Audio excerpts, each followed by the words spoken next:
Right, good day everyone. So meron lang problem itong Civic FB natin. Dumi. Bakit siya madumi? Nagdi-discarga siya ng ilang araw na. I think this week guys na siya nag-discarga.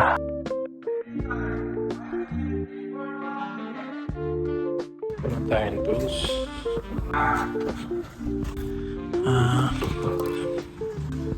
Kabit natin yung battery. So tinanggal natin yung battery kasi nagdi-discarga siya. Kaya iuwi muna natin siya sa Bulacan para ma-test. I think stable naman na. Secure. Wala pa yung lock kasi tinanggal muna natin para mas madali siya tanggalin. Ito. Start naman siya. Tapos wala rin namang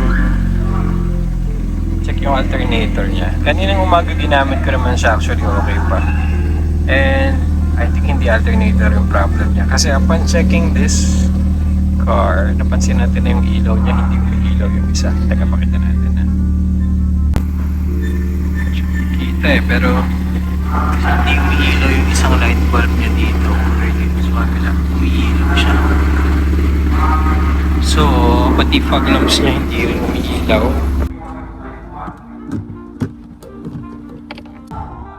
So ayun, uwi muna natin ng kotse, papacheck natin anong problema, bakit siya nagdi-discarga. And then, kunin muna natin yung isang project car natin. Yun muna yung pang-daily natin ulit para may magamit pa rin tayo. Biyahe muna tayo. Sige guys.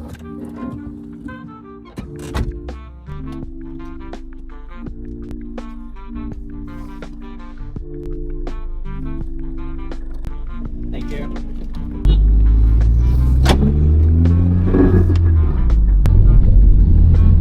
So yun, yung nangyari sa kotse natin. So sa tingin ko, dahil twice this week na rin siya na-discarga. So nakadalawang pa-charge na tayo ng battery niya.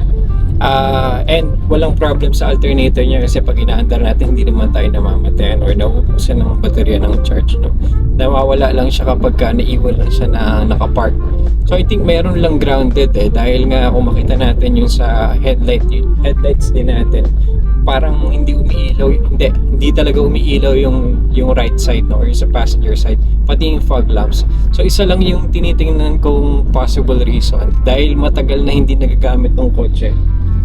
Baka may mga mabait or daga na ngumatngat ng mga wires no. Baka merong grounded na mga wires and yun yung nagiging reason kung bakit nagdi-discharge yung baterya natin. So papacheck natin yung wires natin dun sa technician natin. Iwi muna natin to sa Bulacan.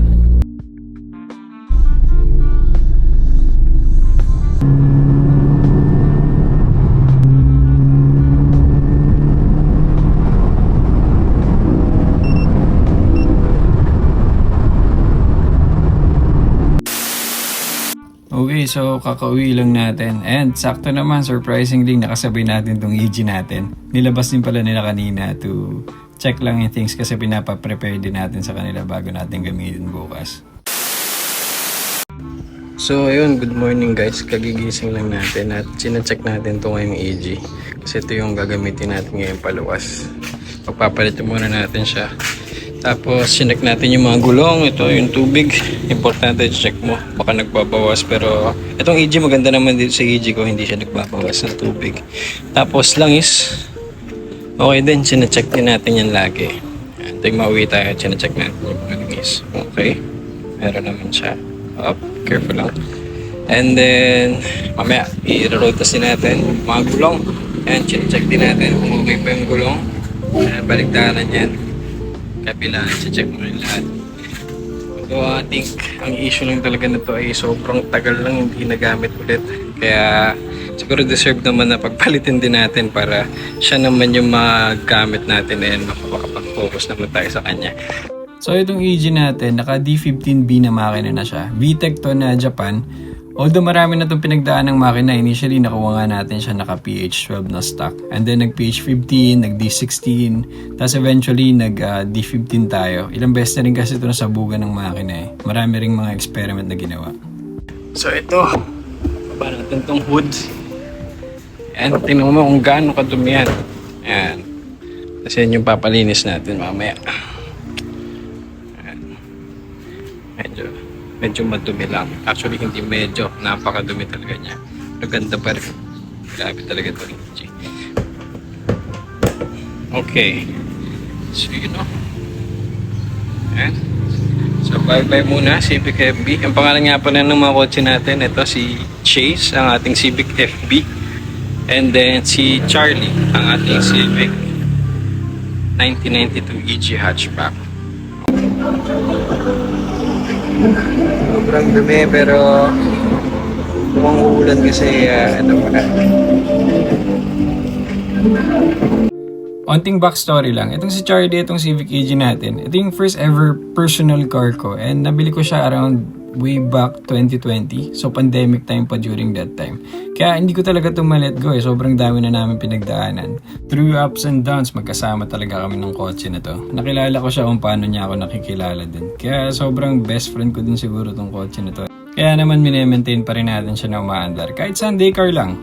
And ayun nga, ginagamit din natin siyang pang salit kay Chase kapag nasisiraan si Chase. Kagaya dito, one click lang, start agad.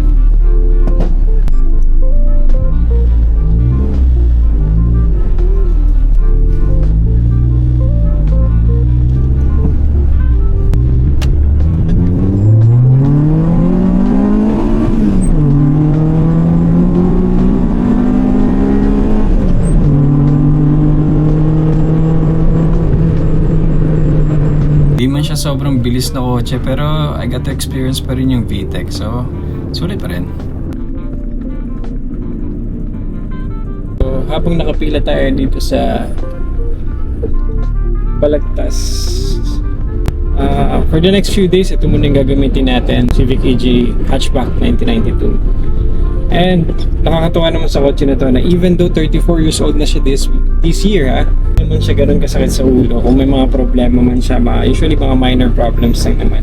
Wala na mga major problems na nasolusyonan na natin yung dati. Actually, marami ng kwento tong EG na to. Siguro gawa natin ng separate na video. Ano na yung mga napalitan natin, pinagawa natin dati, yan, and the likes, no? Medyo marami na rin tayo nagastos at naging sakit sa ulo nitong kotse na to. Pero ganun pa man, si Charlie ay sobrang relatively yun, masarap naman siyang gamitin. And nakakatawa dito is the experience itself, no? All manual siya, manual steering, wala pa siyang power steering, hindi siya hydraulic, hindi siya EPS or electronic power steering, no? Wala siyang any support, basta lahat manual, mabigat. Yung side mirrors niya manual, yung salamin niya manual mo siya i-roll, and then ano pa ba, everything is manual. Kaya nga it's a good thing for me to experience then. It's an experience more than a car. So kaya sulit din, no? Pagka sulit din yung mga gastos natin. Tapos marami ka rin talaga matututunan pag nag-project car ka, kasi sobrang dami matutunan mo sa kotse.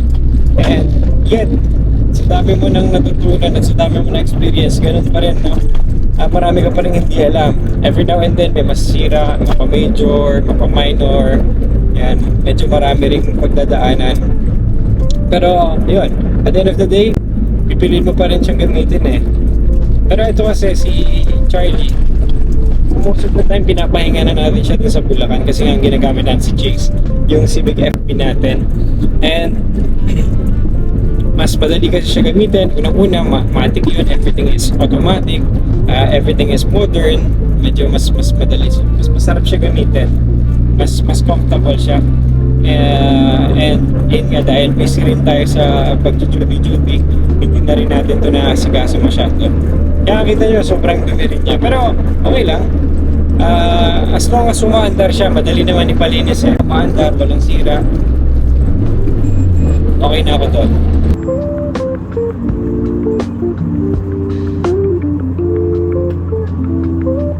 Dito nag-promise tayo kay Charlie na papaka-car wash natin siya, kaya lang umulan naman. So skip muna natin yung car wash and then linisin na lang natin siya some other time.